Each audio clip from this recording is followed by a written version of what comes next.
Salam pemirsa channel Media Ayat Tersirat, bertemu lagi dengan saya Arli dalam segmen obrolan komentar. Kali ini kita akan membicarakan satu atau dua pertanyaan dari pemirsa. Kemudian seperti biasa ada pesan lagi dari Malaikat Mukorobin untuk semua pemirsa yang nonton di sini ya. Jadi pertama, jadi marilah kita mulai pembahasannya. Oke, pertama. Saya mendapatkan pertanyaan dari salah satu pemirsa lewat WA dan juga dari komentar. Kemarin urusan jam tangan ini yang ada waktunya untuk pisah dengan roh itu dimulai dari kapan sih?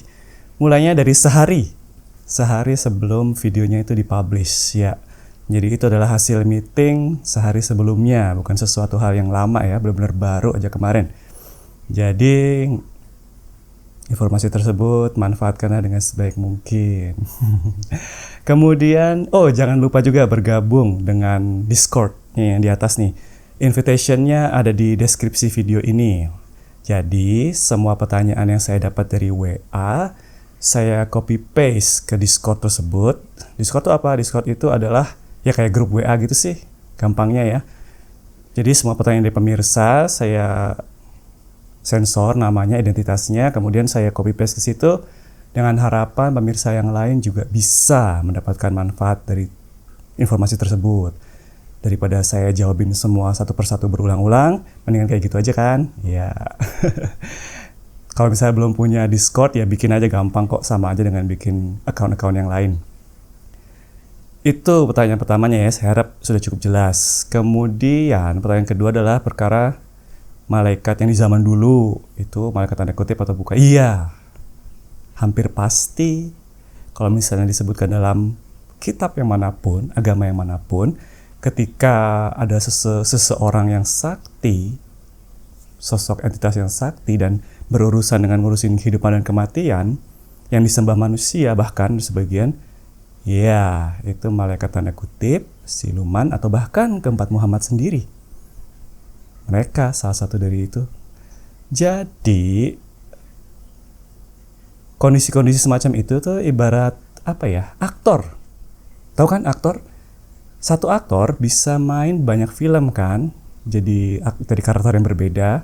Ya seperti itu juga zaman dulu. Dia bisa jadi malaikat tanda kutip di sini, kemudian di tempat lain jadi dewa yang disembah. Dia seorang yang sama bisa jadi Tuhannya di sini, di sana jadi siluman, ya macam-macam ceritanya. Tapi semuanya yaitu roh manusia juga yang kebetulan dikasih kesaktian sehingga punya kekuatan yang supernatural, melebihi manusia biasa. Kemudian malaikat beneran, malaikat Mukorobin beneran yang zaman dulu itu ada juga, yaitu Yasin. Jadi sebelum urusan pengadilan rohani ini, sebelum akhir zaman, sebenarnya udah dikirim ya malaikat beneran nih, anaknya Jibril, yang tugasnya adalah jadi penjaga alam fana yang netral. Jadi yang tidak berafiliasi dengan surga dan neraka yang ciptaan keempat Muhammad itu. Mereka ditugaskan satu aja, menawarkan setiap roh manusia yang mati, kalau saja mereka nggak mau masuk ke surga neraka yang ada banyak macamnya itu. Tapi nggak akan dipaksa. Kalau udah masuk ke alam fana netral itu pun, kalau misalnya setelah itu dia mau keluar juga nggak akan dilarang juga. Jadi itu fungsinya adalah semata-mata untuk memisahkan roh yang udah mati itu supaya nggak ikut campur dengan manusia yang hidup. Seperti yang kita tahu sekarang kan, kalau misalnya campur aduk kan jadi kacau balau kan, ada karma kematiannya juga. Nah Jibril udah tahu dari dulu permasalahan itu, makanya dikirimlah malaikat yang sekarang kita sebut Yasin itu untuk memberikan kesempatan kepada manusia-manusia yang mau menunggu hingga akhir zaman, sabar, tabah, santai di alam fana yang netral tersebut. Ya, jadi kalau misalnya udah masuk situ, kemudian dia mau pindah lagi ke alam nyata, nggak akan dilarang. Kalau mau pindah ke surga neraka yang lain, nggak akan dilarang juga. Kalau mau keluar lebih langsung mengumpulkan kesaktian, nggak akan dilarang juga. Nah, jadi roh-roh yang semacam itulah justru yang kemungkinan besar paling cepat reinkarnasinya ya. Karena nggak harus menunggang karma apa-apa. Begitu ceritanya ya. Semoga penjelasan saya itu sudah cukup jelas. Sekarang kita lanjutkan ke pesan dari malaikat muqarrabin selanjutnya.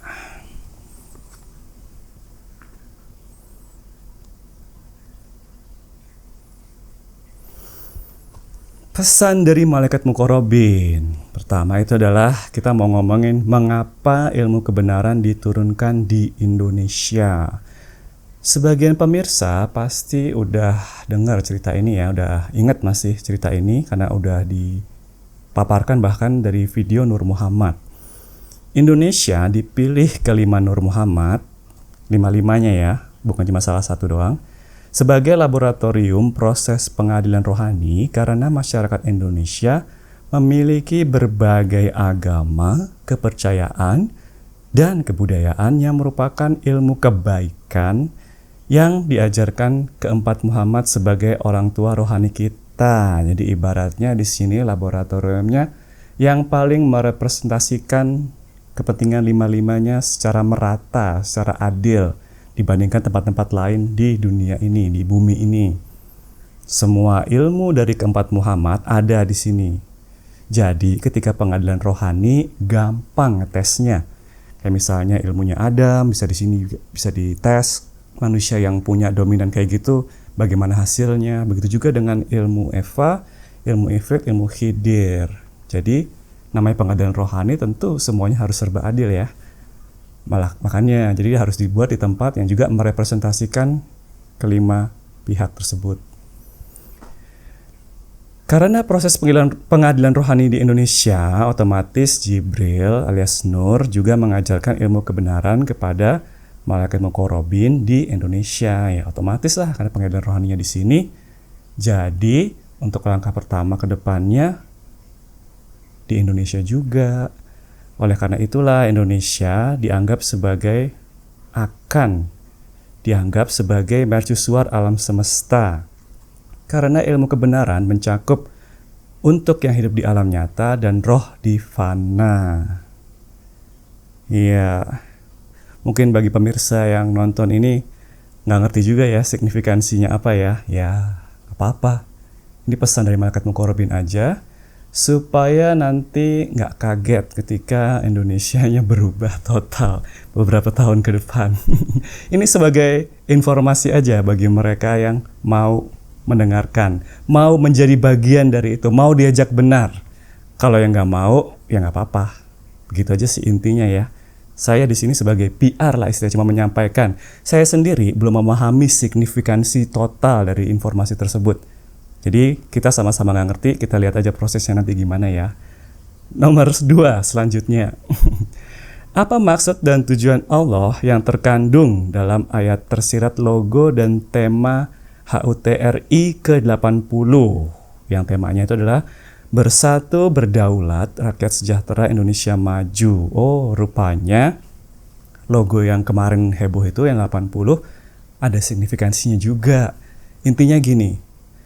Malaikat muqarrabin udah sangat berkuasa banget nih di sekitar kita, terutama di Indonesia. Sehingga orang yang gak ada hubungannya sama sekali dengan saya di sini sebagai PR-nya malaikat muqarrabin itu bisa diinspirasiin sehingga dia menghasilkan gambar yang isinya itu sesuai dengan prinsip ilmu kebenaran di sini. Beneran, saya gak ada hubungan apa-apa dengan pendesain logo ini ya. Saya akan tunjukkan di mana hubungannya. Semua manusia yang ada di alam semesta ini menginginkan bersatu berdaulat itu sebenarnya mengacu pada perdamaian. Apa hubungannya? Jadi, sebagai sebuah komunitas, sebuah bangsa dan negara, kita itu hanya akan bisa bersatu kalau individu semua di dalamnya itu damai hatinya. Damai di sini itu antara roh dengan jasad kita sebagai satu individu.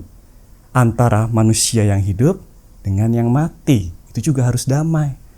Kalau dua itu, konflik itu nggak memiliki kedamaian, yang namanya Indonesia bersatu nggak bakal tercapai sampai kapanpun juga. Semua hal yang kita planning, kita rencanakan dengan detail, sekompeten apapun manusianya, pasti ada masalah yang tidak terduga. Kok bisa? Ya, kita kan udah belajar masalah kehendak dinamis dan kehendak statis ya, kodo dan kodar. Kodar dan kodo, kebalik tadi. Kehendak statis itu kodo, kehendak dinamis adalah kodar. Nah, kalau kita sebagai kolektif dalam masyarakat itu masih dikendalikan nafsu, otomatis kan akan ada ujian kehidupan yang muncul. Nah, kalau yang dikendalikan nafsu itu ada banyak, otomatis ujiannya pun yang gede yang bakal muncul, yang bakal mempengaruhi sebanyak orang sekaligus. Nah, itu namanya permasalahan bagi sebuah bangsa. Jadi sebuah bangsa itu ketika kacau, itu bukan sekedar masalah pemimpinnya doang yang nggak beres, tetapi yang dipimpin juga. Karena yang pemimpin yang nggak beres, dipimpin nggak beres, otomatis ujiannya pun datangnya gede ke dalam sebuah bangsa dan negara. Seperti itu. Makanya kalau misalnya mau bersatu berdaulat itu ya harus damai di individu yang terlibat di dalamnya, baik yang pemimpin maupun dipimpin. Damainya antara hati, di dalam hatinya antara fitrah dengan jasadnya, dan antara manusia yang hidup dengan roh-roh yang bergentayangan, termasuk para malaikat tanda kutip dan siluman. Seperti itu. Contoh kejadian tidak damainya yaitu karena manusia itu kan punya 7 lapisan ya. Raga, pikir, akal, rasa, habis itu hati, habis itu fitrah, 7. Kalaupun kita tajir, kaya, kita secara jasmani terpenuhi, itu pasti ada kehampaan. Kalau misalnya sekedar kaya aja ya, kalau rohaninya, kebutuhan rohaninya nggak dipenuhi, pasti ada kehampaan. Dan kehampaan ini nggak bakal bisa kita isi dengan duit seberapa banyak pun. Kita mau ngasih makan sebanyak-banyaknya, mau jalan-jalan keluar pergi kemana-mana, itu akan tetap terasa hampa. Dan cepat atau lambat akan ada ujian kehidupan yang bakal menyerang kita. Makanya banyak juga orang-orang di negara yang maju tapi mereka hidupnya nggak bahagia. Seperti itu. Kenapa? Ya karena urusan rohaninya belum terpenuhi. Orang-orang semacam itulah yang sering kali bilang bahwa kekayaan itu bukan segalanya. Emang benar untuk orang semacam itu. Berbeda dengan orang yang segala kebutuhannya masih susah ya. Kalau misalnya kebutuhan dasar kayak makan, minum, dan tempat tinggal dan sebagainya belum terpenuhi, tentu uang bisa menyelesaikan permasalahan tersebut. Tapi saya kasih tahu sekarang, setelah permasalahan tersebut terpenuhi, kalau roh kita itu masih nggak terpenuhi kebutuhannya, nanti bakal ada permasalahan baru lagi yang belum pernah terbayangkan sebelumnya. Itu informasi yang berusaha disampaikan ilmu kebenaran. Oleh karena itulah, kita solusinya kalau misalnya benar-benar mau sebagai bangsa itu yang sesuai dengan logo tadi, sesuai tema tadi, bersatu, berdaulat, rakyat sejahtera, Indonesia maju, itu kita sebagai pemimpin dan dipimpin harus memenuhi kebutuhan rohani dan jasmani sekaligus. Bagaimana caranya? Ya yang udah kita bahas dari dulu di media ini, di channel ini, ilmu kebenaran. Kita harus mampu melaksanakan 8 langkah. 8 ya, pas kan sama logo tadi? 8 langkah yang merupakan angka tidak terputus, infinity. Ya, masih berhubungan kan? Nah, itu kita nggak planning loh. 4 langkahnya itu adalah hubungan sesama manusia, 4 langkah sisanya hubungan dengan Allah. Dua-duanya dilakukan bersama tadi, tapi tidak bersentuhan. Nih kan kayak gini kan logonya. Ada 1, 2 rel kayak gini kan, logo 80-nya. Iya seperti itu, nyambung kan ya. Nah, 8 langkah tersebut adalah pertama, bermanfaat buat pribadi. Ya, udah jelas ya.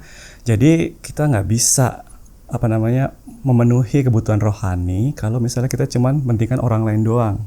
Begitu juga sebaliknya, kita harus bermanfaat buat sesama. Kita nggak bakal bisa memenuhi kebutuhan rohani kalau kita cuman mikirin diri sendiri.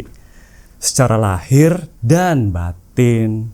Lahir itu secara jasad raga gini ya, batin tuh mental. Dua-duanya, jadi harus dipentingkan. Jangan cuman urusan makan minum doang, tapi juga urusan kesehatan mental. Yang saya yakin pemirsa juga udah ngerti kan ya bedanya. Oke, itu adalah rel sebelah kiri hubungan sama manusia, 4 langkah pertama. Kemudian kita bahas yang sebelah kanan, nomor 5, yaitu sadar. Kemudian nomor 5, yaitu langkah sadar. Kita kalau mau memenuhi 8 tadi, langkah tadi, harus sadar kalau kita itu punya nafsu. Jadi ada satu lapisan yang tidak terpisahkan dari diri kita yang selalu menggunakan hak prerogatif Allah, yaitu rasa aku, rasa suci, dan rasa minta puji. Rasa aku itu gampangnya ya, menganggap segala titipan Allah yang sebenarnya titipan itu kita sebagai hak milik yang tidak boleh diganggu gugat oleh siapapun. Itu adalah nafsu rasa aku. Rasa suci yaitu kemungkinan bahwa kita itu menyandang atribut suci, padahal itu hanya Allah yang boleh punya kayak gitu. Buatan Allah nggak ada yang suci. Bahkan sosok manusia yang menjadi utusan Allah atau tempat-tempat yang agung yang katakannya disucikan di dalam cerita-cerita zaman dulu ya, itu juga nggak boleh. Sedangkan rasa minta puji itu sebagai manusia itu kita nggak boleh, kita cenderung untuk haus pujian, sehingga yang pada akhirnya menjadikan manusia takabur dan menyaingi Allah. Ya, itu penjelasan singkatnya seperti itu. Tapi kalau penjelasan lebih panjang lagi udah dibahas berulang-ulang ya di video sebelumnya. Selain itu, langkah sadar itu juga perkara kita harus sadar setiap kali kita membuahkan manfaat bagi pribadi, sesama lahir dan batin. Iya, kita juga harus sadar akan itu. Jadi kalau misalnya kita buat bermanfaat tapi kita nggak menyadari, buat orang lain misalnya nggak sengaja, itu nggak dihitung. Kan di sini manusia harus belajar, sekolah ya. Berarti kita harus sadar juga ketika kita bermanfaat buat pribadi, sesama lahir dan batin. Nggak bisa sekedar mengikuti arus dari lingkungan, dari masyarakat, ikutan itu, ikut-ikutan ini, habis itu dianggap bermanfaat. No. Langkah sadar nomor 5 ini berarti kita harus sadar manfaatnya masing-masing. Buat diri sendiri, buat sesama, lahir maupun batin. Seperti itu langkah nomor 5-nya. Langkah selanjutnya adalah nomor 6, tabah, yaitu setiap individu harus yakin Allah Maha Adil. Setiap individu itu mempunyai proses yang berbeda-beda. Kemudian yang tampak mulia di hadapan manusia itu belum tentu mulia di hadapan Allah, begitu juga sebaliknya. Berbekal ketabahan, kita bisa terhindar dari rasa iri, dengki yang justru mengotori hati kita dan menyulitkan fitrah kita berkembang. Itu salah satu definisinya ya. Definisi yang lain ya gampangnya adalah kita kan dalam kehidupan pasti mengalami kenikmatan dan kepedihan ya, bisa macam-macam wujudnya. Nah, ketabahan itu bisa gampangnya adalah ketika kita lagi senang, kita nggak terbawa arus untuk berlebihan dalam kesenangan tersebut. Begitu juga sebaliknya, ketika kita dalam kepedihan, kesusahan, kita juga nggak terbawa arus sehingga berlebihan kepedihannya, sehingga pengen bunuh diri misalnya. Begitu juga kalau senang nggak berlebihan juga. Kalau kita mampu mempertahankan itu, nggak terlalu berlebihan dalam kedua kondisi yang bermacam berlawanan tersebut, itu bisa dikatakan kita tabah. Gampangnya gitu. Tentu saja penjelasannya bisa lebih panjang lagi. Kalau mau silahkan ditonton lagi video-video sebelumnya ya. Langkah selanjutnya nomor 7, sabar. Sabar menjadikan kita mendapatkan ilmu maksud dan tujuan Allah menguji atau menghukum kita. Dan pada titik tertentu, biasanya sebelum kejadian, kita udah siap duluan apa yang bakal terjadi, apa yang bakal diambil oleh Allah. Nah, sabar ini adalah kelanjutan dari langkah sadar dan tabah. Ya, ketika kita bilang sabar, pasti orang-orang pemahamannya adalah sekedar ya menahan emosi lah. Kalau misalnya ada orang yang jahat atau ada orang yang bandel dan sebagainya, kita menahan emosi. Tapi sabar yang sesungguhnya berdasarkan pengertian ilmu kebenaran ini bukan sekedar itu aja. Sabar itu kita udah tahu dengan pasti alasan atau ilmu mengapa kita dibuat seperti ini oleh Allah. Hak prerogatif yang mana yang sedang diambil oleh Allah lewat kejadian yang sedang kita alami ini. Misalnya ada orang yang menyebalkan, entah kenapa kok hati kita setiap kali orang itu ngomong itu bikin sakit ya. Kenapa? Ya itu kemungkinan kalau misalnya kita tahu kenapa, terus kita bisa menahan diri, baru itu namanya sabar. Kayak misalnya kita tahu bahwa ini orang kok jelek banget sih, hina banget sih menurut kita. Ya, kita sabar itu adalah karena kita ngerti, iya nih saya lagi diuji nafsu rasa sucinya lewat orang ini. Kenyataannya adalah saya dulu kayak gitu, makanya kok saya sakit banget setiap kali melihat dia. Iya, itu orang yang sabar beneran tuh kayak gitu, bahwa dia sadar, mengerti, paham bahwa dia merasa sakit ketika melihat orang ini, ketika berinteraksi dengan orang ini, itu karena orang ini mengingatkan akan dia di masa lalu. Itu contoh sabarnya ya. Jadi beda, bukan sekedar menahan emosi, tapi mengerti, paham mengapa dia tuh terasa sakit hatinya. Dan pada titik tertentu, kalau orang itu udah melaksanakan sabar, bahkan sebelum kejadian ketemu sama orang tadi, dia udah tahu, sebentar lagi kayaknya gue bakal ketemu sama orang yang mengingatkan aku akan masa lalu nih, habis sakit hatinya. Seperti itu bahkan. Selanjutnya, langkah nomor 8 itu adalah hasil dari sadar, tabah, dan sabar, yaitu mewujudkan segala perbuatan kita selalu dengan niat karena Allah, yang otomatis menjadikan amal ibadah kita istilahnya diterima oleh Allah. Bekal hidup yang kita gunakan dalam kehidupan ini, segala sumber daya yang kita konsumsi, udara yang kita nafas, makanan yang kita konsumsi dan sebagainya, itu dihitung sebagai pemberiannya setelah kita wafat. Ini hanya akan bisa dicapai setelah kita lulus ujian kehidupan tersebut yang ketemu orang yang menyebalkan tadi dengan nilai minimal 7,5. 7,5 itu apa? 7,5 itu gampangnya itu dalam hati kita ada fitrah, ada nafsu. Ini membersihkan, ini mengotori. Ini langsung berantem terus-menerus ini dalam setiap detik kehidupan kita. Nah, 7,5 itu jika dalam hati kita, dalam satu niat itu 75%-nya itu fitrah, sedangkan 25%-nya nafsu. Makanya dibilang 7,5.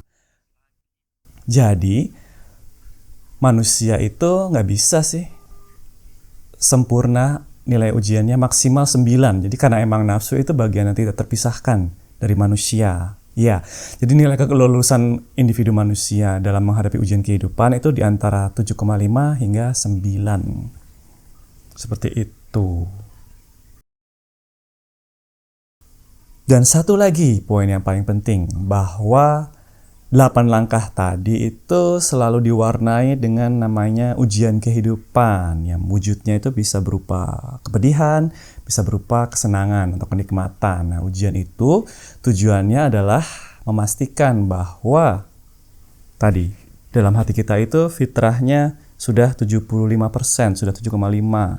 Jadi kalau misalnya belum mencapai titik tersebut 7,5, akan ada yang namanya qadar, kehendak dinamis Allah yang mewujud lewat berbagai macam cara yang tujuannya supaya tadi bahwa fitrah kita bisa menang melawan nafsunya. Nah, ini berhubungan juga dengan tadi kan yang kita bahas mengenai Indonesia maju tadi. Jadi kesimpulannya, kalau mau Indonesia maju, bersatu berdaulat tadi itu, ya kita sebagai pemimpin dan yang dipimpin, fitrah kita itu harus menang melawan nafsu. Itu minimal 7,5, dan langkah ini sangat susah untuk benar-benar dilaksanakan. Kita butuh bantuan malaikat muqarrabin. Kita butuh bantuan malaikat muqarrabin, lumah dan syariat untuk bisa mencapai tersebut. Tanpanya nggak bakal bisa, mau kita omongin sebanyak apapun, mau kita suntik dengan obat apapun, nggak bakal bisa. Seperti itu. Kita lanjutkan ke topik selanjutnya. Mengapa Indonesia menargetkan Indonesia Emas 2045? Nah, ini kabar ini berdasarkan informasi yang saya miliki, kemungkinan didapat dari para pemimpin kita di bangsa ini yang bersumber dari roh-roh yang mengikuti atau menempel mereka dan membimbing mereka, mengarahkan mereka berdasarkan informasi yang mereka punya, bahwa hal ini, Indonesia Emas ini, bisa tercapai 20 tahun lagi. Ya, kita pernah ngomongin kan ya di episode sebelumnya mengenai malaikat tanda kutip dan siluman yang top Marco Top itu mau lepas dari ikut campur urusan yang hidup, sedangkan anak buah mereka yang kelasnya medium dan di bawah itu nggak mau.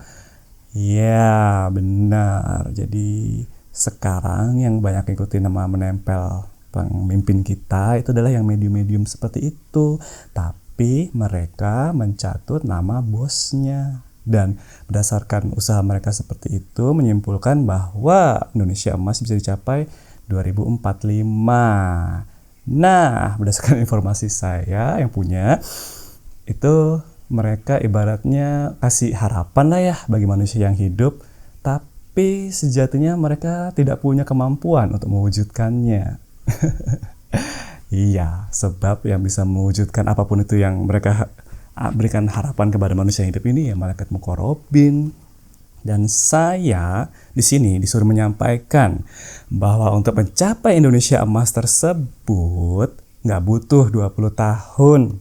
Katanya 5 tahun aja cukup, asalkan yang pemimpin dan dipimpin melaksanakan tadi, yang 8 langkah tadi. Pemimpin dan dipimpin ya nggak bisa cuma salah satu doang. Dua-duanya harus bisa melaksanakan ilmu kebenaran seperti itu. Dijamin dalam waktu 5 tahun bisa tercapai Indonesia emas tersebut. Oleh karena itulah, kalau mau pemirsa sekarang yang nonton ini ya, relevansinya adalah ya kalian harus melaksanakan itu semua dengan benar supaya bisa menjadi bagian dari solusinya. Kan saya udah bilang sebelumnya tadi, kalau kita udah menang melawan nafsu kita sendiri, keberkahan tuh akan muncul. Nah, keberkahan itu gampangnya itu adalah segala hal yang biasanya kita butuh 10 langkah, dengan keberkahan itu 2 langkah, 3 langkah itu bisa tercapai. Bayangkan jika hal semacam ini terjadi dalam satu negara. Apapun itu program pemerintah yang dibudget sekian banyak, bisa over budget semua. Karena tidak ada permasalahan sama sekali yang diramalkan, yang diperkirakan sebelumnya.